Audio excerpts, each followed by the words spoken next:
Some 70 years ago, a person by the name of D.S. Mittle decided that he will foray into the outdoor advertising space and he established this company called D.S. Mittle and Sons. This company then did business in the traditional media formats.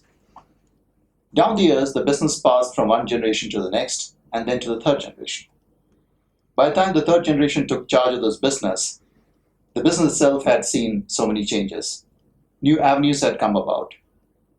I have with me a third generation person from the same family, Anup Mittle.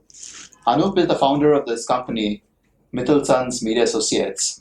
And Mittle Sons Media Associates has forayed big time into the mall media space. Welcome to the show, Anup. Thank you. Pleasure to meet you here. Pleasure Thanks so to much for your time. pleasure to meet you And too. thank you so much. What was really the thought behind establishing Mittle Sons Media Associates, and why this particular focus on mall media?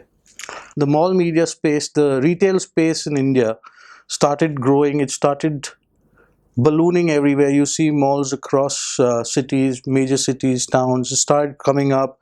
The purchase pattern started changing, and being a place where there is crowd, it's bound to have advertisements, and you're going to say you're going to get revenue out of it. So that's something which I saw and thought it's a thing which can be explored. We got into it in 2012. We got a little success in years, 5 years it's been, and we've done decently well. We've grown about 35 to 40% year on year, which is, I feel, a very good number as far as retail space is concerned, because you see OH is not growing more than 8-9% a year. So that is the reason I got into it, and now it's been successful. So I'm trying to explore more in it. Excellent. 35 to 40% versus 8 to 9% that the outdoor advertising industry as a whole sees. That is quite a difference. So I think you're in a wonderful space now. So what has been the journey so far in terms of, where all are you present? So we're present across the country. I have offices across metros: Bombay, Delhi, Calcutta, Chennai, Bangalore, Ahmedabad, Pune, and satellite offices in places like Hyderabad, Patna, uh, basically all state capitals. We have our people working, because this is more of an on-ground thing where you need your people, you need your eyes, hands for you to go and work. Oh, wonderful. So in a sense, you're, as I just mentioned, that this company is actually a third generation company. So there's a lot of history to handling media. Now, would you agree that now the time has come for having a very specialist approach, in the sense you are in the model media space now? Does that require a specialist approach to do well? It does. Honestly speaking, a lot of these mainline agencies who are into out-of-home business, they are buying their mall media, retail media from agencies like us. So they are also coming to a specialized agency, because we come with a full scientific data of the number of footfalls, the kind of conversions that happen in that retail space. So these kinds of things then in turn the agency presents to their client, which is again impressive. So clients have also started showing faith, and they've started coming towards the mall media. What kind of clients are typically coming to the small media space? It brings malls attract all kinds of people. Yeah. What kind of category brands are really seen in this So space? honestly speaking, I would say it's a gamut of all the categories are coming onto it.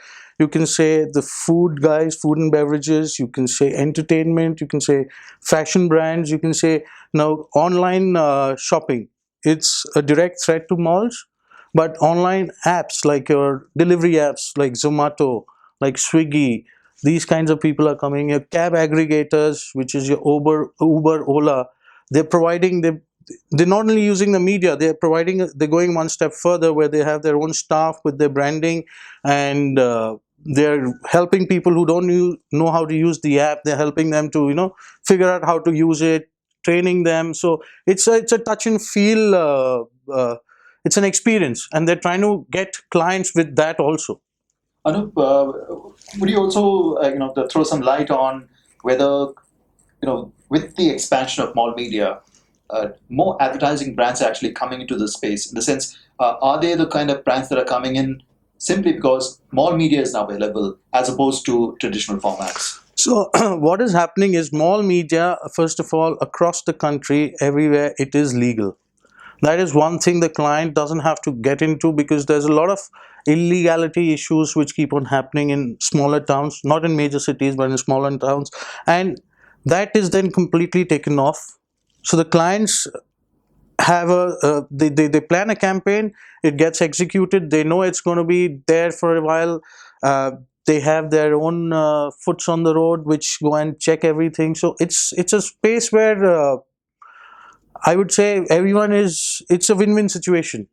Our brands believing that if I advertise on mall media, then I'm assured of what I get. There's a certain perceived ROI as opposed to being anywhere else. So honestly speaking, an ROI, again, if you try to measure ROI with only plain vanilla branding, it is a difficult thing, because any client who advertises, he's not only doing it on malls, it's a 360-degree campaign. So if you go to see, to try and measure that in malls I've done this much, that is why I've got this return, I'm it's very difficult to get to that. Yes, but so like there are these travel agencies, like in I would say a Thomas Cook or a SOTC or a Kuoni. These guys have their promotion space where they're promoting, say, a particular country like a Switzerland. So then they get leads from there. Those leads, if they've got from one mall, they've got 100 leads by doing an activity for two days, like a Saturday, Sunday. Those 100 leads, I'm sure they convert about 10 of them who become their clients. So Right. that way, in activation space, you can measure the ROI, but you're only doing branding, it's difficult. You can't do it because it's a complete 360-degree. But you have a certain amount of data on the number of people who come to a mall. So these are the kind of nice parameters that you can use to be able to impress upon brands to use this media. So that data we're using, and that is why some malls are more expensive than the other malls. Way that can you create a kind of an airport media like an experience for brands that are also advertising on your media? So you can do whatever you want in the mall. It's now, small example, Page Industries Jockey. They had done, it's a company which was formed in 1870s, if I'm not wrong, somewhere in 1800s.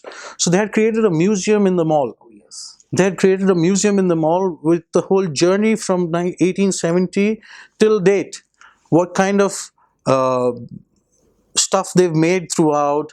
Neil Armstrong wore their briefs and went to the moon. Yes. So all that stuff had come from US, which had exhibited. So you can do whatever you want in the mall space.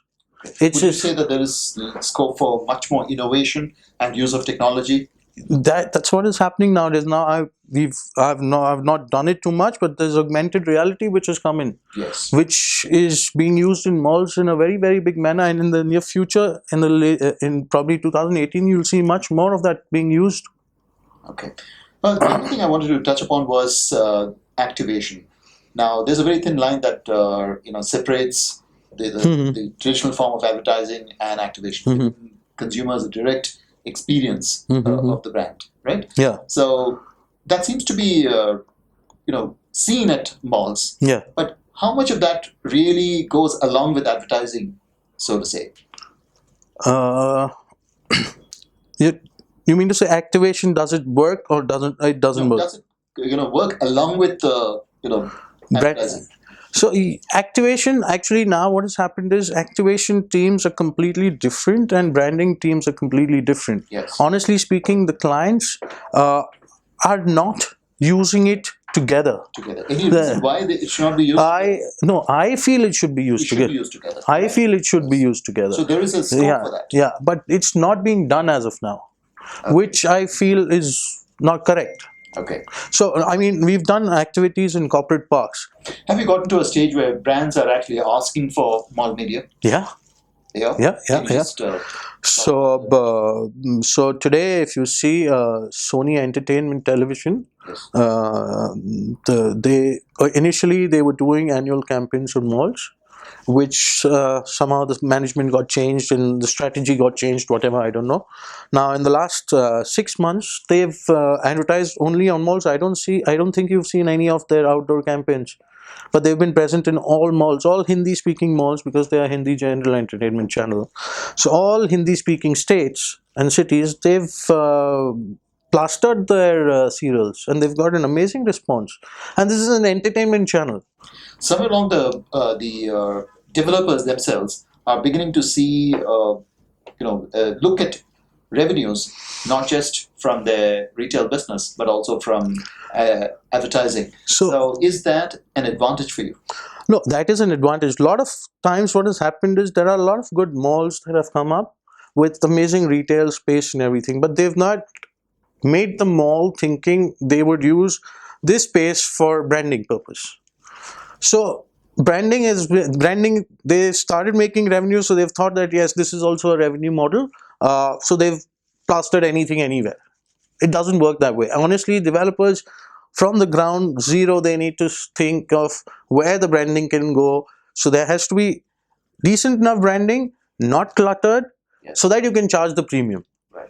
There are super premium malls that are really the destination, which is the destination for luxury goods. Yeah. And there are malls. Yeah. Right. So, do you see a certain kind of a differentiation when it comes to advertising at these two places? Yes. So honestly speaking, any mall advertising that goes on, the brand, the creative is approved by the mall management. Okay. So without these two things, the branding doesn't go up. So luxury mall, I mean, there have been malls, I don't want to name again, which have rejected a good bank, an international bank, saying this doesn't suit our image. All right.